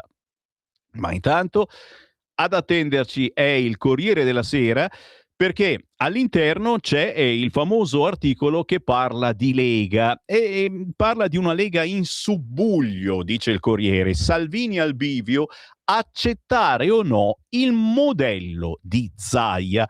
Di quale modello si tratta? Marco Cremonesi non la mette giù tanto sull'ottimismo, scrive infatti brutte notizie sull'asse della trattativa tra Matteo Salvini e Luca Zaia. Partita come discussione sul nominare l'ex governatore a vice segretario del partito, noi eravamo rimasti a questo, la posta in gioco si è fatta molto ingombrante, scrive il Corriere. Zaia, giurano i suoi, non ha alcuna intenzione di accettare una nomina soltanto formale. La richiesta è sempre la stessa, la divisione della Lega sul modello CDU-CSU, partito territoriale e partito nazionale. Ma così sul tavolo non ci sarebbe insomma più solo la nomina di un vice segretario. 2 date sono da cerchiare in rosso. Mercoledì, dopodomani, il Consiglio federale leghista dovrebbe essere messo al corrente delle novità. Un appuntamento forse un po' frettoloso, perché Zaia vuole che sia messo nero su bianco un nuovo statuto del partito che preveda le 2 leghe sorelle stile CDU-CSU tedesche, 2 partiti distinti, uno nazionale, uno radicato nel nord, legati da un accordo federale ma autonomi nella linea, nel simbolo, nell'identità. Ma ieri sera la discussione non era ancora matura fino a questo punto, anzi l'ex governatore in attesa di proposte che ancora non sono arrivate. Zaia e con lui gli altri governatori, Fedriga, Fontana, Fogatti, ora stanno a guardare. In particolare il presidente del Friuli Venezia Giulia potrebbe essere coinvolto nel pacchetto di testa della futura Lega, ma se si arrivasse a una non scelta entro la data fissata per il ritiro leghista convocato da Salvini a Treviso, il sicuro sarebbe un problema. Per questo Salvini oggi si trova un bivio, sempre sul Corriere: o cedere una parte del suo potere, parte cospicua per quanto riguarda il nord, o trovarsi disarmato di fronte agli attacchi di Roberto Vannacci, che cresce a ritmo di qualche migliaio di iscritti al giorno. Sempre che sia vero, io qualche dubbietto ce l'ho. Un bel dilemma, scrive il Corriere: un ridimensionamento o continuare la partita con i fedelissimi archiviando le istanze di Zaia e di tutta la componente nordista? Perché tutto l'ex governatore vuole essere, dice un suo amico, tranne che una presenza rassicurante. Zaia non farà mai il vice con una scrivania accanto a quella del segretario, virgolettato. Il tutto turba la Lega non poco. Le voci su nuovi addii si moltiplicano al massimo livello, qualcuno parla addirittura di 2 parlamentari europei, voci probabilmente prive di fondamento ma significative di un clima che rimbomba anche nell'intervista degli ex. Per dire, il neo-vannacciano Gianangelo Boff sul Mattino di Padova ha commentato le frasi del presidente Alberto Stefani sull'ingratitudine di chi lascia la Lega. Parla lui, uno che alla prima conferenza stampa non ha nemmeno menzionato Zaia. Ditemi un po' voi, pensate un po' voi. Matteo Salvini ieri ha aggiunto un post scriptum alla newsletter della Lega: non ruberemo nemmeno 20 secondi del vostro tempo per parlare di chi ha deciso di tradire la fiducia del partito, dei militanti e degli elettori per inseguire poltrone e interessi personali. E riceve il sostegno del sottosegretario all'interno Nicola Molteni. C'è stata una bella festa a Cantù l'altro giorno.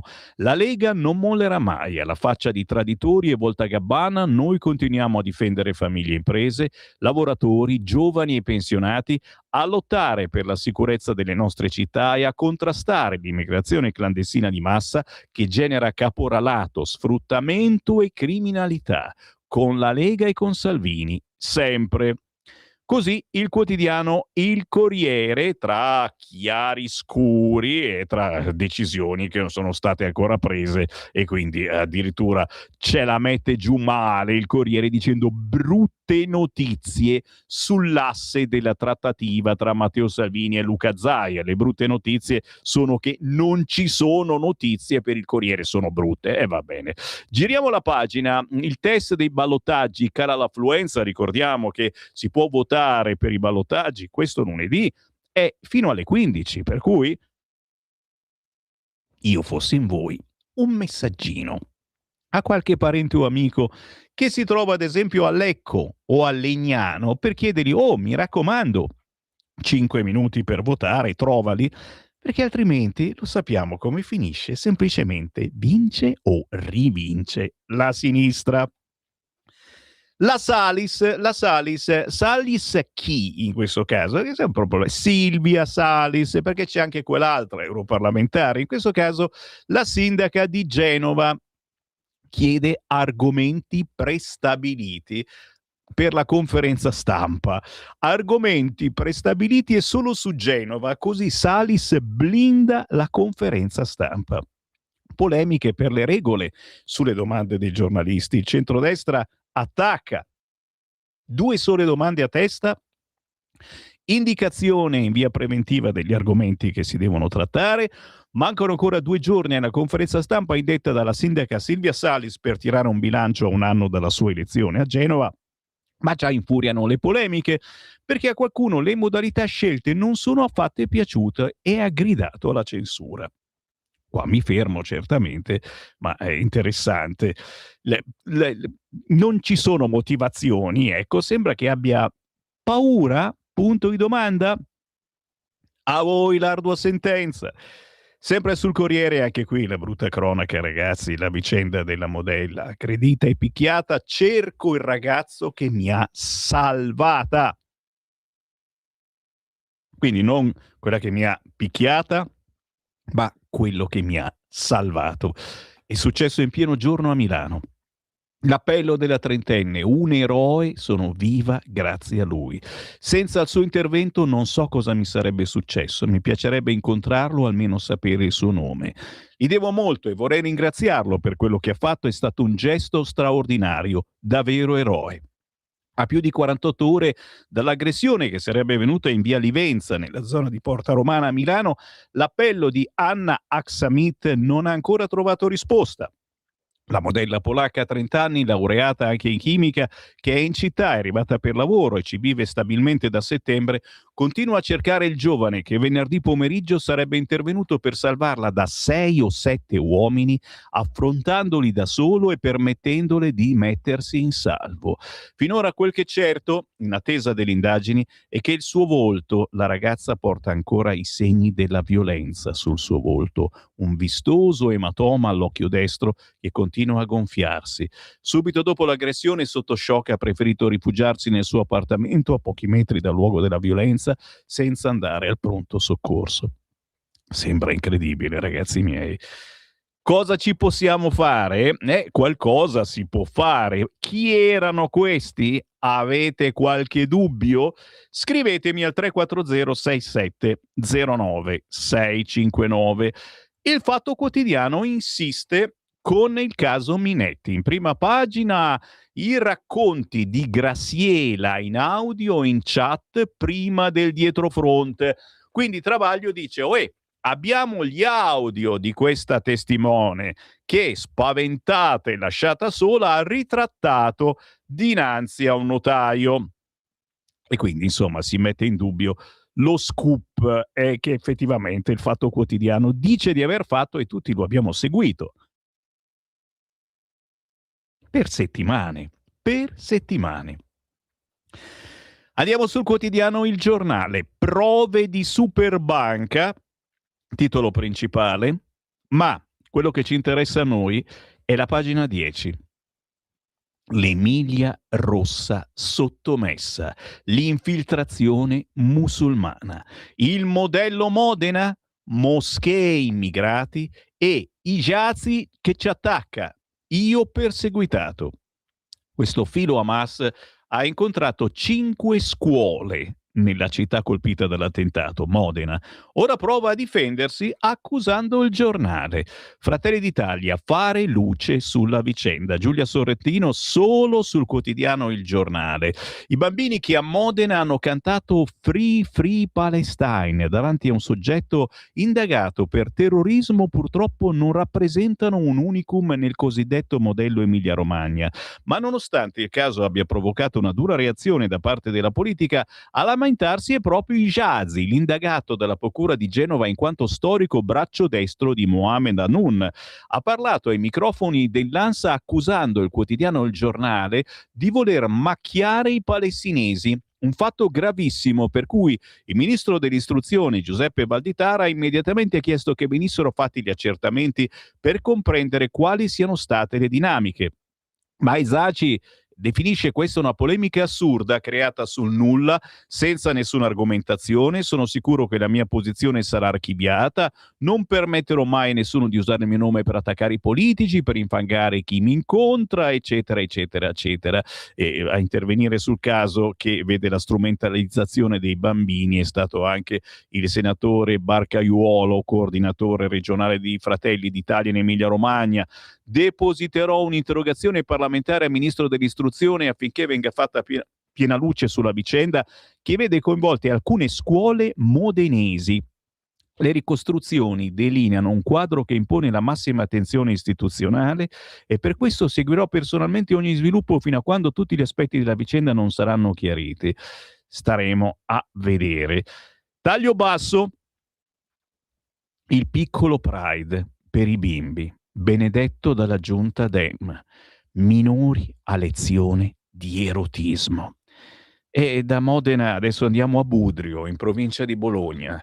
Ormai i Gay Pride cercano di coinvolgere tutti. I bambini, per esempio, sono stati protagonisti loro malgrado del piccolo Pride del comune di Budrio in provincia di Bologna. 2 giorni fa, con il patrocinio dell'amministrazione che è guidata dal Partito Democratico, naturalmente, i bimbi hanno potuto partecipare a un'iniziativa pro LGBTQ dedicata in maniera specifica a loro, una specie di Pride per l'infanzia dove i minori sono stati coinvolti in laboratori, incontri letterari, intrattenimento, musica, mercatino artigianale e punto ristoro. Tra le attività promosse anche un focus dedicato allo scardinamento dell'eteroma e un laboratorio di illustrazione erotica. Gulp. Qua mi fermo, ragazzi, ma oggi appare questa notizia solo sul quotidiano Il Giornale, che poi prosegue con l'intervista a Galeazzo Bignami. Così la sinistra svende l'Italia per fare affari sull'accoglienza. A proposito, naturalmente, di islamici, il capogruppo di Fratelli d'Italia dice: il PD islamico è nato con Bersani e Bonaccini. La sinistra sta svendendo i nostri valori per ideologia e per interesse economico. Queste le parole del capogruppo di Fratelli d'Italia alla Camera, Galeazzo Bignami, che interviene in un'intervista sul Giornale sul caso di Modena, che ha visto i bimbi di 5 scuole intonare cori pro-Pal, per di più davanti a Sulaiman Hijazi, indagato per terrorismo dalla Procura di Genova. L'opposizione non ha eccepito nulla, mentre il ministro dell'istruzione Valditara ha chiesto immediati chiarimenti. Stai ascoltando Radio Libertà. la tua voce libera, senza filtri né censura. La tua radio.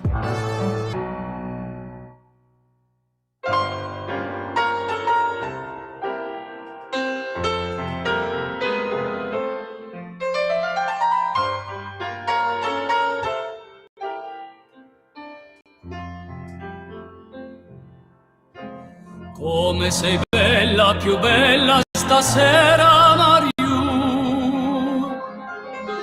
Splende un sorriso di stelle negli occhi tuoi blu.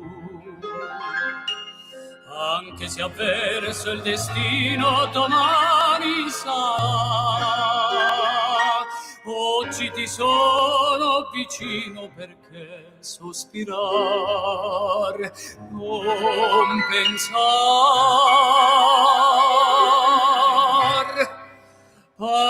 Parlami d'amore, Mariù.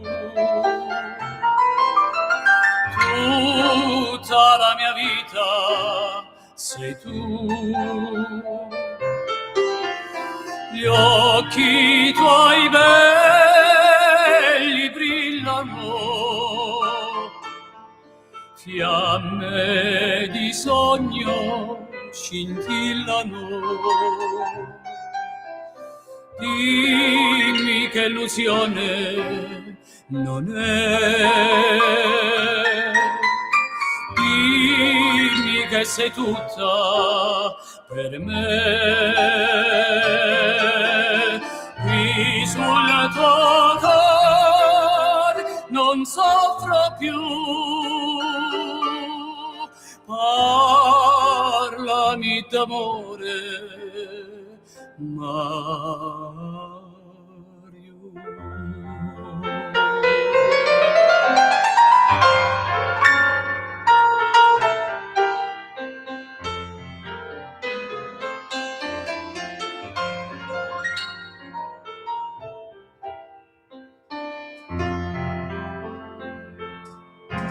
So che una bella e magliarda sirena sei tu, so che si perde chi guarda quegli occhi tuoi blu, ma che mi importa se il mondo si burla di me. Meglio nel gorgo profondo, ma sempre con te, sì, con te.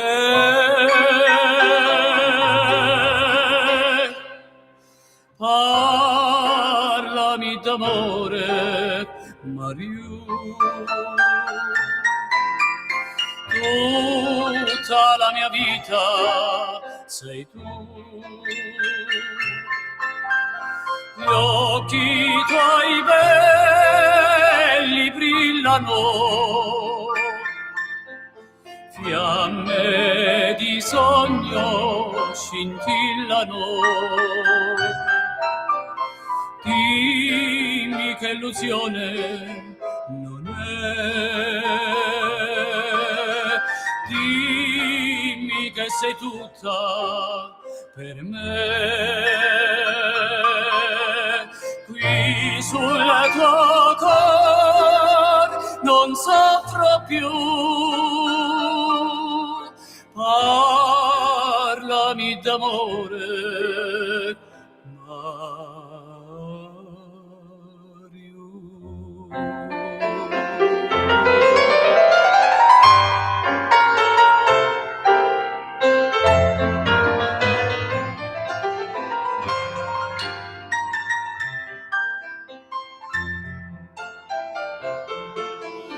qui sul tuo cor non soffro più,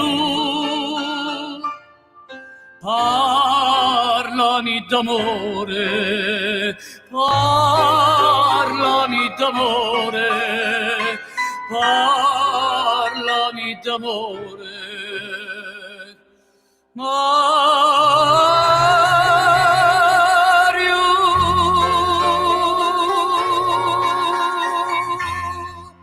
C'è Marco Traini con la storica Parlami d'amore Mariù. Lui ha studiato e si è perfezionato con i maestri del bel canto italiano. Non è un cantautore, ma un raffinato interprete. Qui lo abbiamo ascoltato alle prese con uno dei capisaldi storici della musica leggera italiana.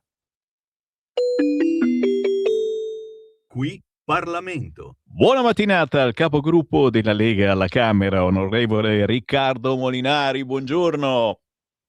Buongiorno Sammy, un saluto a tutti. Ben ritrovato sulle nostre frequenze, sei anche capo della Lega in Piemonte. A proposito, mi pare che sia in arrivo la storica festa di Fubine, giusto? Assolutamente sì, il prossimo fine settimana, da venerdì a domenica, 3 giorni di festa ai campi Cerrina di Fubine Monferrato.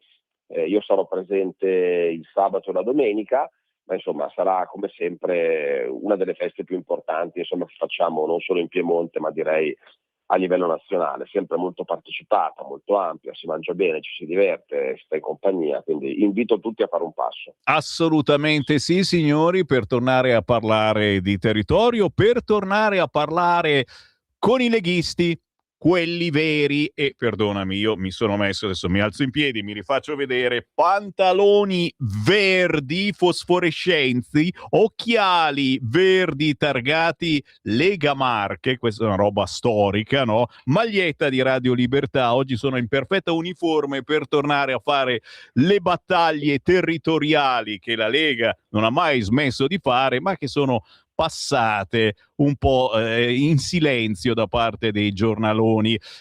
Si parla certamente del futuro della Lega. Oggi sui quotidiani sei stato intervistato sul quotidiano La Verità, ad esempio, e la frase che hanno messo quelli della Verità come frase più importante, anche se secondo me ce n'erano altre belle toste, è la seguente: con Vannacci un'intesa è impossibile. E qui subito alla mente ci vengono i vari fuoriusciti dalla Lega di queste settimane, non tantissimi per la verità. Dispiace ad esempio per Rinaldi, che pur dalla Lega era stato indicato come possibile sindaco di Roma.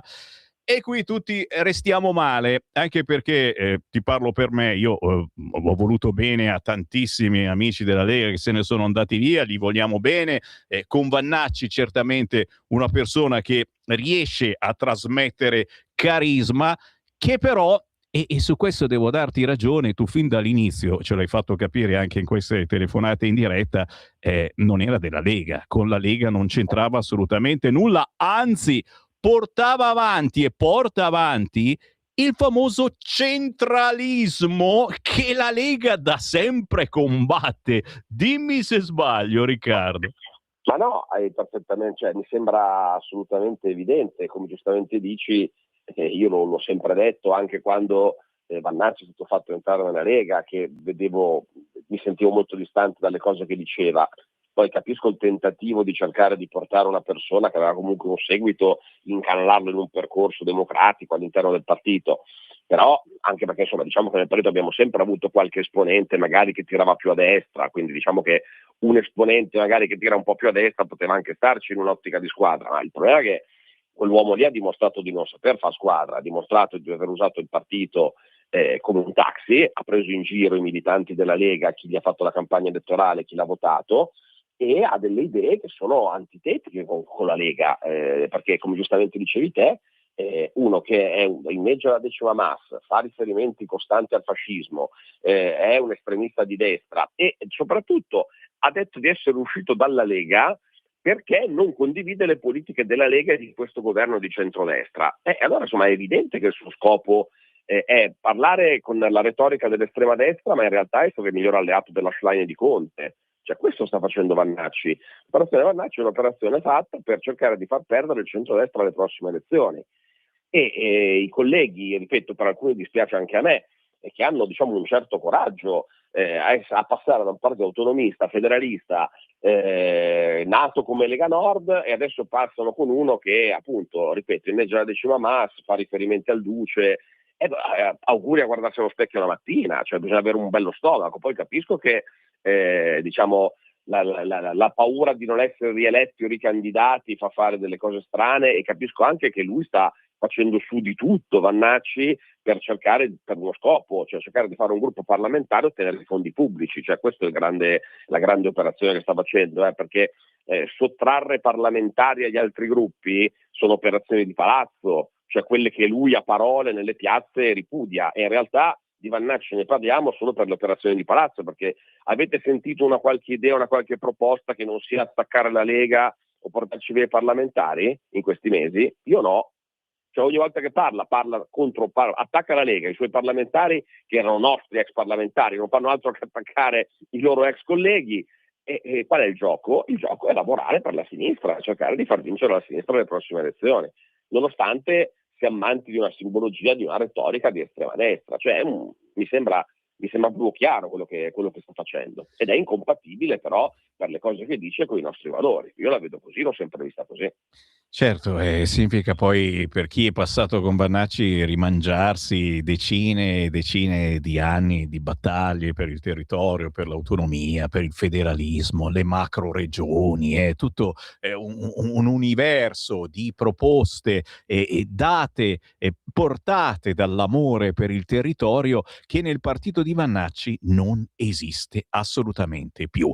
Fatto sta, Riccardo, noi aspettiamo mercoledì, perché secondo il Corriere, e anche qui Marco Cremonesi, gli vogliamo bene anche a lui, ma mi sembra che abbia un po' troppo romanzato questo articolo che compare quest'oggi sul Corriere, scrive: Lega in subbuglio, Salvini al bivio, accettare o no il modello di Zaia. Quindi la novità, la carta che la Lega dovrebbe mettere sul tavolo è Luca Zaia, personaggio amatissimo dal centrodestra ma anche dal centrosinistra, che potrebbe fare cosa? E qui naturalmente si specula, si fantastica, si fantapolitica.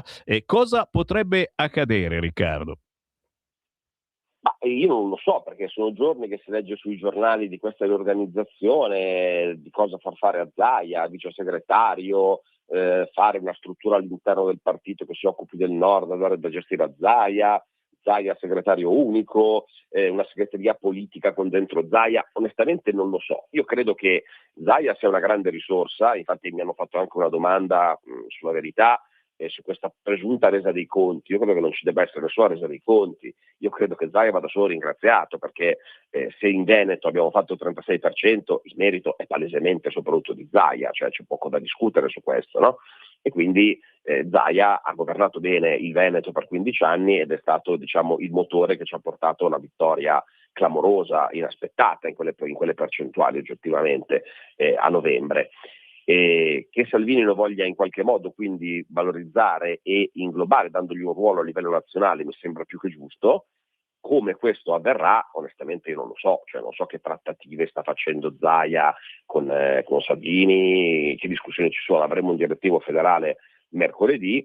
Comunque io credo che sicuramente molte delle cose che dice Zaia sono cose che condivido anch'io e penso anch'io, e che questo io ho sempre detto anche a te, nel senso che la Lega debba occuparsi soprattutto delle regioni storiche in cui è nata, in cui è più radicata, e che debba abbandonare, diciamo, una certa retorica che insegue la destra, è qualcosa che penso sia doveroso, ma come sai io lo dicevo anche quando eravamo al 34%, cioè anche quando, diciamo, quel tipo di narrazione funzionava, perché purtroppo vedevo in prospettiva cosa sarebbe successo e mi spiace purtroppo in certi casi averci preso, ecco. Ora però eviterei di far diventare una telenovela la vicenda Zaia, cioè io penso che tutti noi dirigenti dobbiamo avere ben chiara una cosa, che in questo momento i militanti tutto si aspettano fuorché litighiamo fra di noi. Cioè adesso diciamo la casa, non dico che la casa brucia, ma insomma il partito è oggettivamente un po' in difficoltà in termini di consenso in questo momento, siamo a un anno e mezzo dalle elezioni politiche, è necessario che si marci compatti per salvare il partito, per far ottenere alla Lega il risultato migliore possibile, senza perdere questi mesi in diatribe interne su autonomie organizzative o altro, pur ritenendo che insomma uno sguardo maggiore verso il nord sia necessario, non so come, cioè non so se si farà questo 2 partiti in uno, questo la vedo un po' complicato dal punto di vista statutario, ma io credo poi che la Lega dovrebbe avercela come linea sua, quella di occuparsi delle imprese, degli lavoratori, dei territori, degli amministratori, e facendo questo naturalmente dai voci al nord, perché sono le richieste che il nord fa e dove siamo più radicati. Quindi vedo tante, sai, i giornalisti devono anche sapere cosa scrivere per riempire le pagine, quindi vedo da giorni tutte queste ipotesi, queste discussioni. Io credo che il punto della vicenda sia che Salvini vuole valorizzare Zaia con un ruolo, diciamo, politico di rappresentanza del partito, e stanno ragionando su come farlo. Io ci vedo questo, spero non ci siano scontri o altro, perché non avremo assolutamente bisogno. Ma assolutamente no. E ricordate, signori, che parliamo di Lega, che è il partito più antico in Italia, quello che non ha mai cambiato denominazione, nome, sotterfugi strani. Lega, siamo sempre noi, Lega Nord, Lega per l'indipendenza della Padania, Lega, solo la Lega.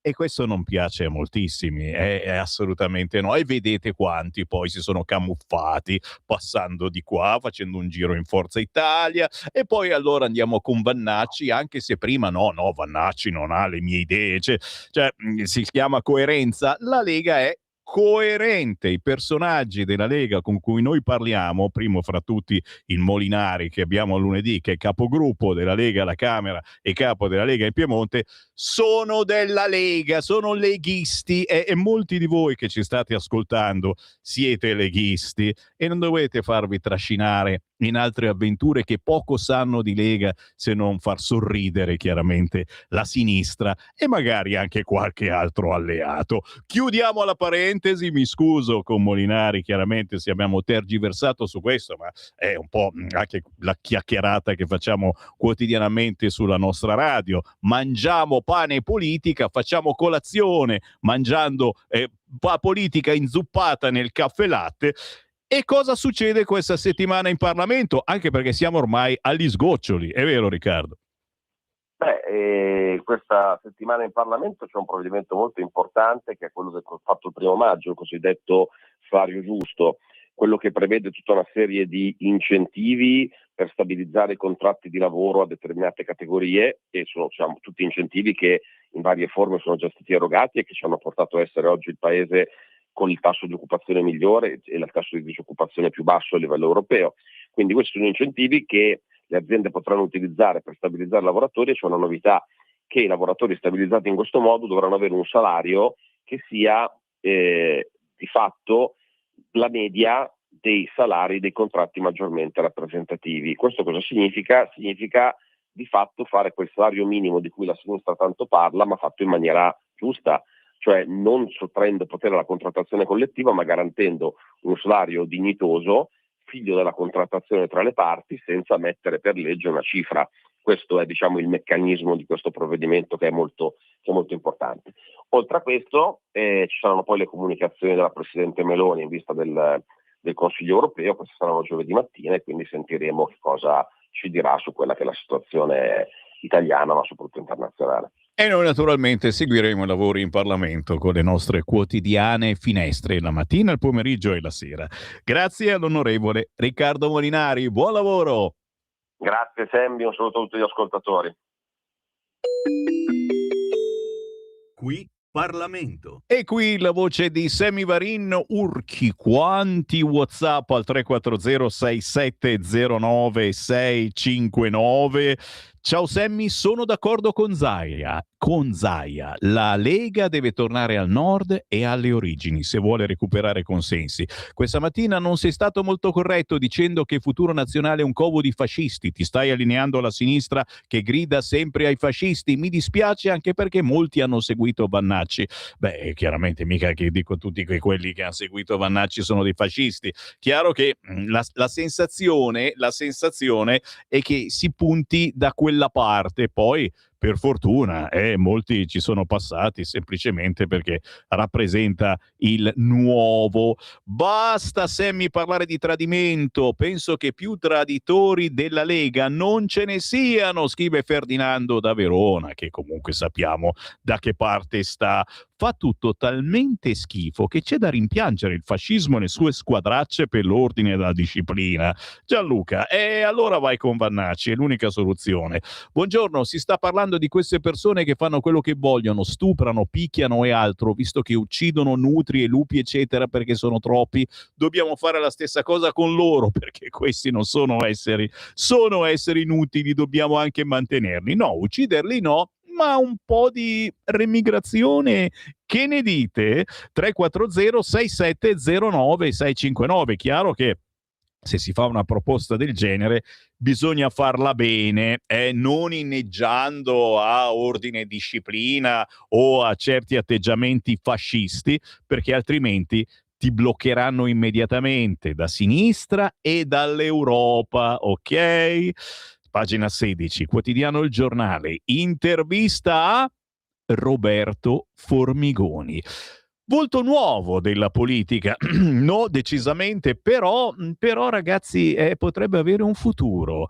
Roberto Formigoni, lavoro per pagare i debiti. Lombardia? Sarei pronto. L'ex governatore proprio della Lombardia si confessa: la politica è una droga e da dipendenza. A Milano voterei lupi.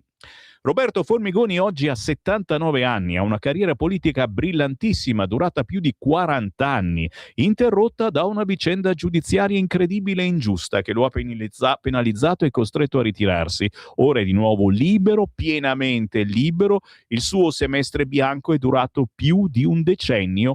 È ora di ricominciare? Punto di domanda? Lo chiede oggi il quotidiano Il Giornale, intervistando Roberto Formigoni. La brutta cronaca da Varese, l'abbiamo sentita questa notizia, tragedia sulle rive del Lago Maggiore, ragazzi falciati sulla statale, una vittima e 4 feriti. La comitiva andava in spiaggia, travolta da una Panda ad altissima velocità, una 17enne morta sul colpo, gravi gli altri. Siamo sul quotidiano Il Giornale, ma l'abbandoniamo per andare sul Tempo, perché un'inchiesta esclusiva titola in prima pagina: ecco i soldi dall'Italia ad Hamas. Rami Abdul, i file contabili dell'operazione Domino e un reticolo di legami solidi e storici, documenti, prove e intrecci e il giro di Annun. Siamo sul quotidiano Il Tempo, un'inchiesta esclusiva, e ci andiamo immediatamente all'interno. Ecco i soldi dell'Italia ad Hamas.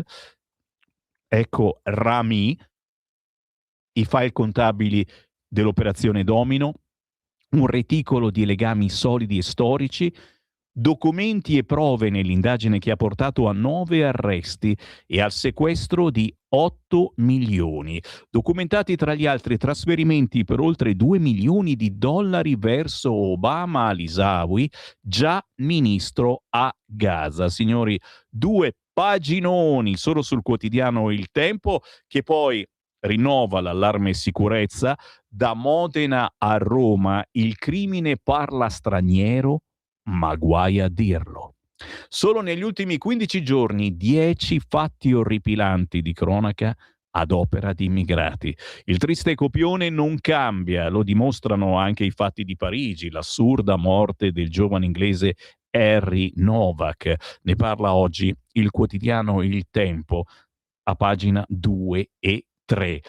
Carina, pagina 6 è la paginona dedicata a Vincenzo De Luca, lo sceriffo del Sud, per la serie Visti da lontano, lo sceriffo del Sud che sculaccia senza veli gli ex amici del PD. Lo sapete, Vincenzo De Luca, vinto le elezioni, rivinto le elezioni e ridiventato sindaco della sua città. Dalle politiche per la sicurezza alle primarie fino al nucleare, il sindaco non perde occasione per criticare i luoghi comuni dei progressisti. Conte Max ne parla quest'oggi sul quotidiano Il Tempo. Ancora segnalazioni, l'inchiesta sulle stragi, il caso Equalize, quelle informazioni rubate per colpire gli eroi che hanno liberato l'Italia da Cosa Nostra.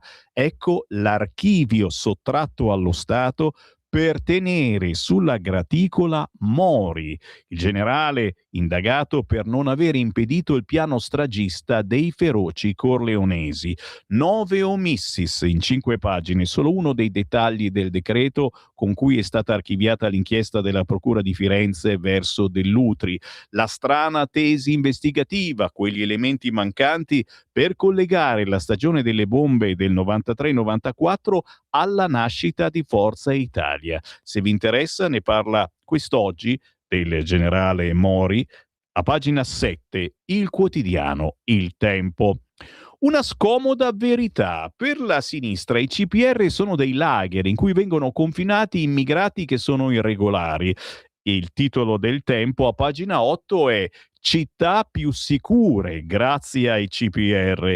I dati del Viminale certificano come il 90% di chi è dentro i CPR ha precedenti per spaccio, furti e reati contro la persona, e ci sono regioni come la Toscana che questi li vorrebbero tranquillamente liberi. Ne scrive oggi Francesca Totolo.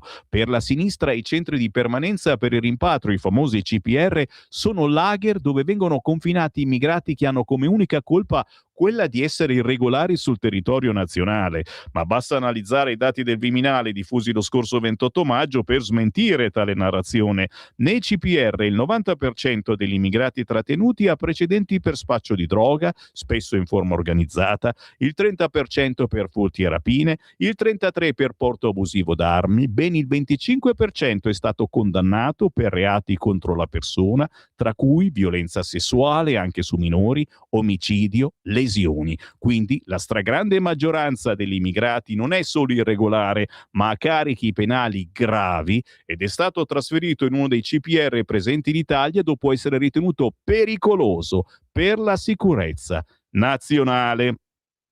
Ditelo ad alcune regioni che continuano a dire no ai CPR. Giro su Repubblica, incredibile. Iran, missili su Israele. Poi all'interno si accende la corsa MPS, Intesa lancia l'offerta, BPM propone la fusione, governo in ordine sparso, Meloni chiede italianità, la Lega per il terzo polo, scrive il quotidiano Repubblica a pagina, me la sono persa, che pagina è? Che pagina è? Pagina 12 del quotidiano Repubblica. Giro di nuovo la pagina, mentre Tajani valuta la sospensione, ci sono tanti impresentabili nel suo partito, le fughe, le indagini che coinvolgono parlamentari e consiglieri regionali, altri scandali sessuali in Sicilia, il silenzio del segretario di Forza Italia Tajani. Bloccata dallo shock e adesso pure insultata, ho detto solo la verità. Parla l'imprenditrice che ha presentato la denuncia contro il parlamentare Francesco Silvestro. accusato di violenza sessuale. Non voglio gettare la mia vita nel tritacarne. Ha ordinato bottiglie importanti, ma non ha chiesto i prezzi, poi tutto è degenerato. Ero raggelata, la psicologa mi ha detto che accade, sono stata sotto terapia, lui bello, io normale, quando l'ho letto non credevo ai miei occhi. Il dileggio. Concita Sannino ne parla oggi sul quotidiano La Repubblica, d'altronde è stata proprio La Repubblica ad aver parlato del senatore accusato di violenza. La Russa apre un'inchiesta, l'opposizione fare piena luce e Repubblica ci va giù pesante, intervistando Delia del PD, sono molto turbata, è giusto rispettare i tempi delle donne, e dalla Chiesa di Forza Italia fatti da verificare, ma intanto il collega si scusi per le frasi. Ancora i braccianti, e chiaramente la notizia dell'altra settimana ha fatto scalpore, ha turbato un po' tutti noi. Siamo a pagina 26 di Repubblica. Braccianti, spunta la droga. Droga per cosa? Per farli lavorare di più, eccitanti e antidolorifici. Ne parla solo il quotidiano La Repubblica a pagina 26. E qua ci fermiamo, signori, perché sono arrivate le 9:30. Ci sono decine di WhatsApp, state tranquilli, non esco di qua finché non li leggo tutti.